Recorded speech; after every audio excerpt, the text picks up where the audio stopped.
इतिहास बताएगा कि ढांचे का गिराया जाना उचित था या अनुचित था। करोड़ों हिंदुओं की भावनाओं का प्रतीक इतिहास लिखेगा कि इसके बारे में मुझसे क्यों टिप्पणी लेते हैं आप। कल्याण सिंह साहब, क्या आईएएस अफसर दुर्गा शक्ति नागपाल के निलंबन जैसे संवेदनशील मुद्दे पर यूपी सरकार की चारों तरफ हो रही थू-थू से ध्यान हटाने की कोशिश है मुलायम सिंह जी की, यादव की?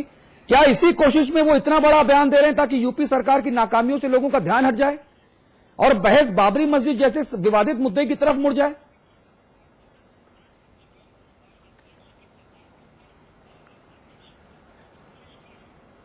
क्या ये केवल एक नकारात्मक छवि को छुपाने का शिगुफा है कल्याण सिंह जी?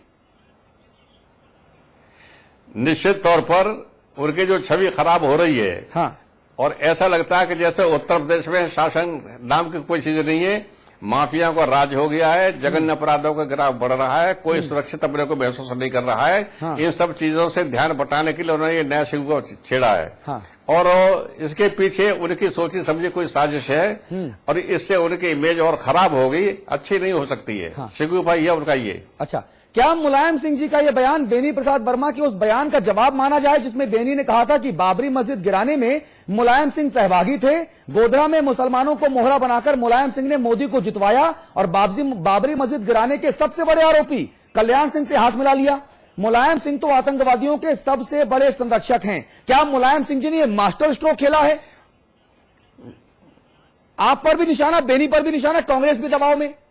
नहीं, बेनी प्रसाद वर्मा ने जो कुछ कहा है तो वो जाने। हाँ। इतना मैं जानता हूं कि मैं मुलायम सिंह के साथ दोस्ती करने में नहीं गया था। हाँ। हमसे मदद मांगने के लिए उस समय हमारे घर पर आए थे। हाँ। और 6 दिसंबर 1992 के ढांचा टूटने के बाद आए थे, पिछले लोकसभा के चुनाव के समय में आए थे ये। हाँ। हाँ। और सीधे सीधे मुलायम सिंह की राजनीति मुस्लिम तुष्टिकरण की राजनीति है, कोई न कोई शगुफा छेड़ते हैं जिससे कि मुसलमान आकर्षित होकर उनके साथ हो जाए। हाँ। और मैं समझता हूं कि मुसलमान भी अच्छी तरह से समझ चुका है कि मुलायम सिंह केवल धोखा देते हैं। हाँ। कि वो हितैषी नहीं है किसी के भी। हाँ। लेकिन जब मुलायम सिंह जी और आपकी दोस्ती हुई, आप कह रहे हैं मुलायम सिंह जी खुद आपके घर गए थे और 6 दिसंबर 1992 को मस्जिद तोड़े जाने के बाद आए थे, तब मुलायम सिंह जी के साथ बैठ के प्रेस कॉन्फ्रेंस में आपने कहा था कि बाबरी मस्जिद का ढांचा गिराया जाना दुर्भाग्यपूर्ण था और आपको अंधेरे में रखा गया। आपने बीजेपी के बड़े नेताओं की जमकर लानत की थी। मैंने कभी भी आज तक ये नहीं कहा है कि विवादित ढांचा तोड़ा जाना गलत था। हाँ। कभी नहीं कहा, ये कभी हाँ। नहीं कहा है। हाँ। मैंने मुलायम सिंह से भी कह दिया था कि ढांचा चला गया है, इसमें मैं कोई खेद व्यक्त नहीं करूंगा। हाँ। इतिहास की बात वो हो गई है, इतिहास लिखेगा कि क्या ठीक था क्या ठीक नहीं था। हाँ। मुलायम सिंह ने खुद ही आकर दोस्ती का हाथ बढ़ाया था, चूंकि उनकी नैया डूब रही थी लोकसभा के चुनाव में। हाँ। और हमको साथ न लेते तो उनकी 22 सीटों की 23 सीटों की जगह पर 12-13 सीटें रह गई होती। काम निकल गया, उसके बाद उन्होंने दोस्ती खत्म कर दी। जो उनका तरीका है, हाँ। तरीका यही है कि पहले काम निकालने के लिए किसी से हाथ मिला लेते हैं। हाँ, हाँ, हाँ। और बाद में फिर धोखा देते हैं। अच्छा, ये बताइए, अभी इतना बड़ा इतना संवेदनशील बयान माननीय मुलायम सिंह जी ने दिया है, जो कभी आपके मित्र थे और आजकल राजनीतिक प्रतिद्वंदी हैं आपके, इस पूरे मसाइल पर, इस पूरे विवादित मुद्दे पर आपका, आपकी पार्टी का, बीजेपी के बड़े नेताओं का आधिकारिक बयान मैं आपसे मुखरित करवाना चाहता हूं। एक बार फिर से हमारे 22 करोड़ दर्शकों को बताइए कि यह आधिकारिक बयान आपकी तरफ से क्या है, क्योंकि आप उस वक्त के मुख्यमंत्री थे और आपकी भूमिका को लेकर कई तरह के सवाल उठाए गए। नहीं है कि मुलायम सिंह जी सरासर झूठ बोल रहे हैं। हाँ। शंकरदास जी शर्मा इस दुनिया में नहीं है।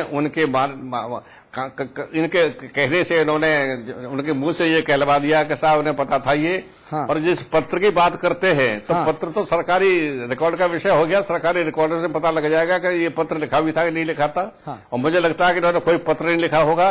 और मुझे लगता है कि शंकरदास शर्मा जैसे व्यक्ति ने मुलायम सिंह को ये सब बातें नहीं कही होगी जो मुलायम सिंह जी आज मनगढ़ंत तरीके से झूठी बात का प्रचार करने की कोशिश कर रहे हैं। अब आप तो मुलायम सिंह के खासे दोस्त हैं, आप भी उनके मित्र हैं, आप दोनों एक दूसरे को भाई कहते थे। मुझे बताइए, क्या उत्तर प्रदेश में जो मौजूदा हालात हैं, चाहे यूपी पीसीएस का यादवीकरण करने की बात हो, चाहे संदिग्ध मुसलमान आतंकवादियों को जो है आरक्षण वो मुआवजा देने की बात हो, क्या उत्तर प्रदेश में सिर्फ मुसलमान और यादवों को ही सबसे ज्यादा चीजें मिलेंगी? क्या मुलायम सिंह जी की और उनकी पार्टी की ये मंशा है प्रदेश में?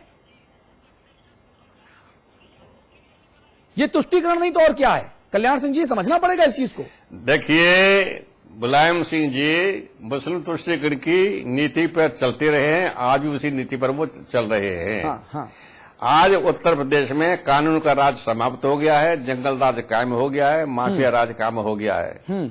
ये श्रीमती नागपाल का सस्पेंशन भी खनन माफियाओं के दबाव में आकर के किया है, न कि कोई मस्जिद की दीवार गिराई जा रही थी। डीएम की रिपोर्ट आ गई है कि नहीं, इन्होंने मस्जिद की कोई दीवार नहीं तोड़वाई, गांव के लोगों ने तोड़ी रही होगी, लेकिन झूठा आरोप लगाकर इन्होंने जैसे कर दिया। दूसरी बात एक और है जी कि आखिर मुलायम सिंह जी आतंकवाद को सहारा क्यों दे रहे हैं। मेरा कहना है कि मुलायम सिंह जी आतंकवादियों के संरक्षक है। जो आतंकवादी पकड़े गए थे, जिन्होंने बम ब्लास्ट किए थे, आज उनको छोड़ने की साजिश चल रही है। क्यों? आखिर स्पष्ट करें कि वो आतंकवादियों के साथ है या देशभक्त जनता के साथ है ये।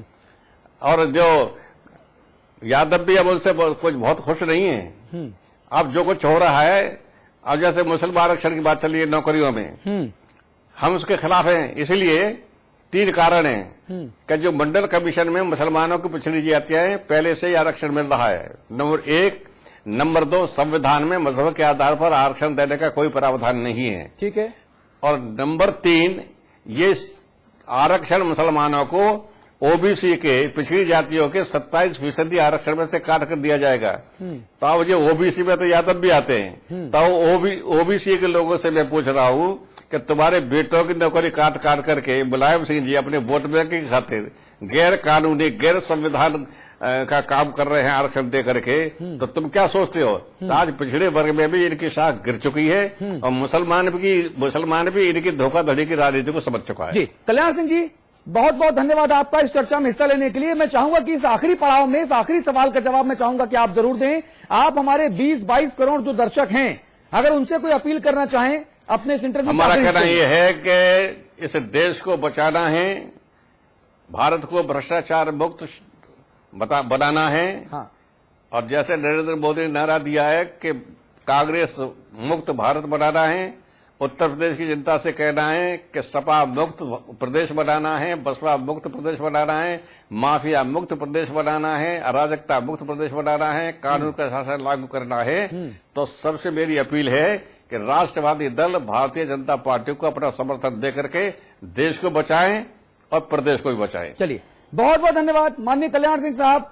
समाचार प्लस से एक्सक्लूसिव बातचीत करने के लिए आपका बहुत बहुत शुक्रिया।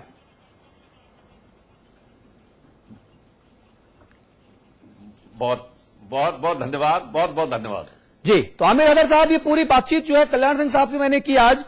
मुझे समझाइए, कल्याण सिंह साहब जो बातें कर रहे थे वो बातें बहुत महत्वपूर्ण हैं। हालांकि उन्होंने आपके लिए भी बहुत सारे पॉइंट्स छोड़े हैं जिस पर आप कल्याण सिंह समेत तमाम पूरी बीजेपी को और तमाम भगवाधारियों को घेर सकते हैं, लेकिन उन तमाम पॉइंट्स पर आरोप प्रत्यारोप और जवाब देने का अवसर दिए बिना मैं सीधे तौर पर आपसे पूछना चाहता हूं कि अब केंद्र में सत्तासीन कांग्रेस पार्टी की सरकार की मुलायम सिंह जी के इस बयान के बाद लाइन ऑफ एक्शन क्या होने जा रहा है? ऐसा है कि कांग्रेस पार्टी ही देश को ऐसी पार्टी है जो कम्युनल लोगों को अलग कर सकती है। और इसी पर ये इलेक्शन जो होने जा रहा है, इस इलेक्शन में फैसला हो जाएगा 2014 में कि कम्युनल क्या है और सेकुलर क्या है। इसलिए तो जैसे गुजरात के चीफ मिनिस्टर को प्रधानमंत्री प्रोजेक्ट कराया जा रहा है, जैसे गुजरात में मुस्लिम कुशी एक तरह से सिंबल बन गया है उनके तरक्की का, बीजेपी जिस तरह प्रोजेक्ट कर रही है, तो इस तरह हिंदुस्तान में कोई सेकुलर। और अभी जानते हैं 2009 में 55 करोड़ हिंदू वोटर था, सिर्फ 60 करोड़ हिंदुओं ने बीजेपी को वोट दिया, जिसमें बीजेपी में सिर्फ कम्युनल नहीं थे, वो बहुत से ऐसे लोग थे और पार्टियों के जुड़ गए थे, शिवसेना के लोग जुड़ गए थे और तरह के लोग जुड़ गए थे, तब 7 करोड़ वोट मिला था। इसका मतलब यह हुआ कि हिंदुस्तान में 90% हिंदू भी आज सेकुलर है।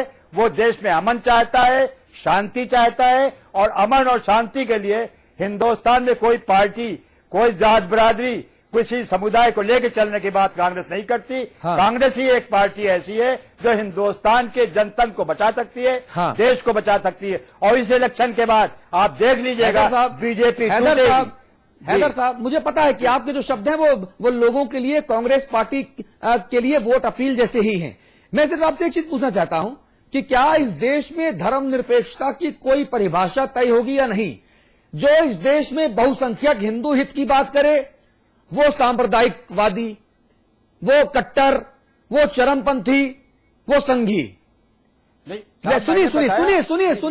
सुनिए, लेकिन जो इस देश में मुस्लिम हित की बात करे, तुष्टीकरण की बात करे, सीमांत एरियो में मदरसे और मस्जिदें बनवा दे, वहां पर सब में नहीं कह रहा, कुछ में आतंकवादी गतिविधियों के सबूत मिले, जो मुसलमानों को गैर जरूरी तरीके से, मजहबी आधार पर, गैर संवैधानिक तरीके से एल्यूर करे, आरक्षण दे, वो सबसे बड़ा धर्मनिरपेक्ष।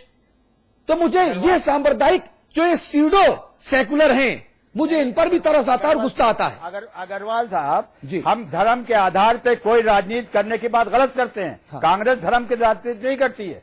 कांग्रेस सलमान खुर्शीद ने चुनाव में क्यों कहा, सलमान खुर्शीद ने चुनाव में क्यों कहा कि 18% आरक्षण देंगे मुसलमानों को? देखिए, उस पर कानून मंत्री थे सलमान खुर्शीद। ऐसा अग्रवाल साहब, कई लोगों ने अलग अलग बयान दिया, वो इलेक्शन में भावुक होकर बोल जाते हैं। ना भावुक होकर बोल जाते तो पार्टी से बाहर क्यों नहीं निकाला?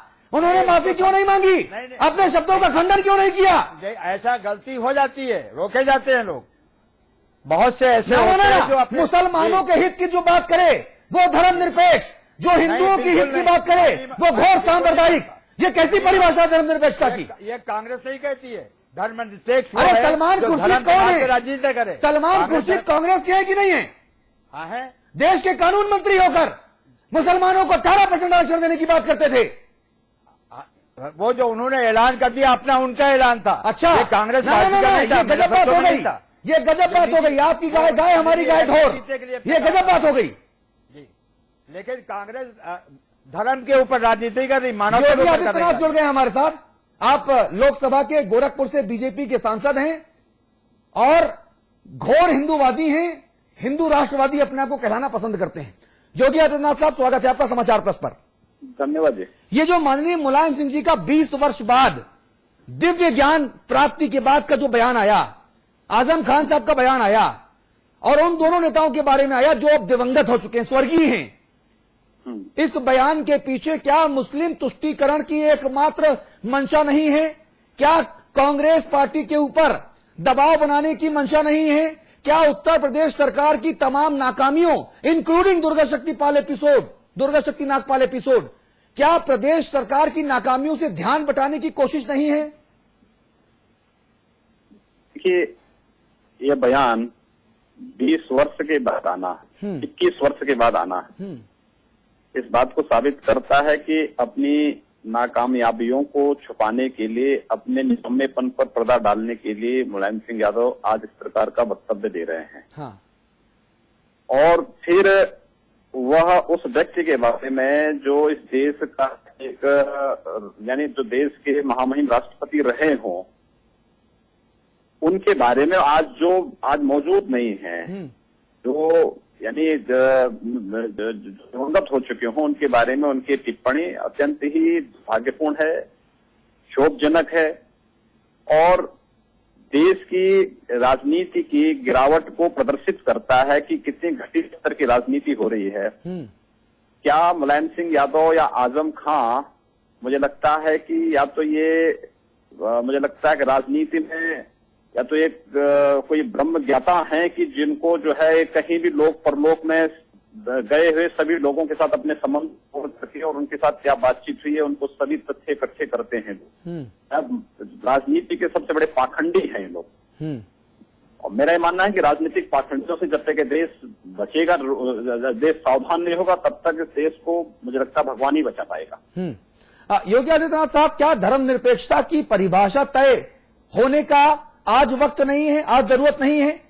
जो मुसलमानों या किसी धर्म विशेष या किसी मजहब विशेष के लिए संविधान से ऊपर जाकर नियम कायदों कानूनों को तोड़कर सुविधाएं देने की बात करे, वो इस देश में धर्मनिरपेक्ष, और जो बहुसंख्यों का हित साधने की बात करे वो घोर सांप्रदायिकवादी। ये परिभाषा तो नहीं चलेगी। अब आप जो कह रहे हैं बहुत अच्छी बात कह रहे हैं और एक सच्चाई को आप उजागर कर रहे हैं। सच्चाई यह है कि कोई व्यक्ति या इस चराचर जगत का कोई भी मुझे लगता है कि इस चराचर जगत में कोई भी व्यक्ति, चाहे वह जीवित हो चाहे वह निर्जीव हो, कोई भी धर्मनिरपेक्ष नहीं हो सकता है। पंथ निरपेक्ष कोई हो सकता है, धर्मनिरपेक्ष नहीं। और मुझे लगता है कि सबसे बड़ा ढोंग तो यही है जो अपने को धर्मनिरपेक्ष कहता है। और मनुष्य तो धर्मनिरपेक्ष हो ही नहीं सकता है। हर व्यक्ति का अपना अपना धर्म है, उसके अनुसार वो आचरण करता है। एक दूसरा, ये